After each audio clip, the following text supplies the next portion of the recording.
کے ہم بچھڑے تو شاید کبھی خوابوں میں ملے، اب کے ہم بچھڑے تو شاید کبھی خوابوں میں ملے،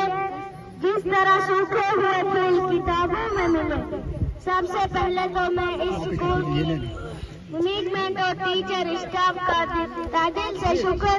کرتا ہوں کہ انہوں نے اس الوداع تقریر کو متعدد کیا۔ اب میں ساتھیوں 8ویں جماعت کے لیے یہ شعر کہنا چاہوں گا۔ گھڑی یہ الوداع کی ہے بچھڑنا لازمی ٹھہرا، گھڑی یہ الوداع کی ہے بچھڑنا لازمی ٹھہرا، فضائے دوستوں کو اب بدلنا لازمی ٹھہرا۔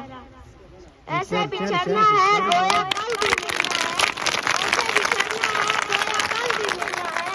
لگا کر حاضری چھپ کے نکلنا لازمی ٹھہرا۔ اب میں اساتذہ سے مخاطب ہوتا ہوں کہ جنہوں نے بہت ہی محنت و مشقت کے ساتھ تعلیم دی اور کردار سازی کی، جس طرح ہر ایک استاد نے اپنے موضوع کو بڑی دل بانی کے ساتھ مکمل کیا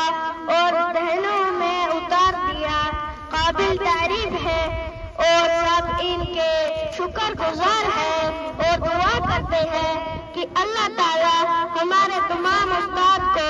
اور زیادہ بلند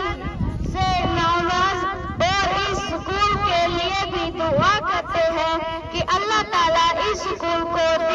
دگنی رات دگنی ترقی نصیب کرے۔ اور میں 8ویں جماعت کا بھی بہت شکر گزار ہوں، انہوں نے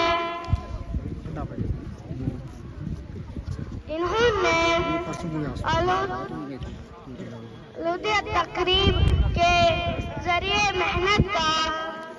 ثبوت دیتے ہوئے الوداع کیا۔ قیامت سے کم نہیں تم سے جدا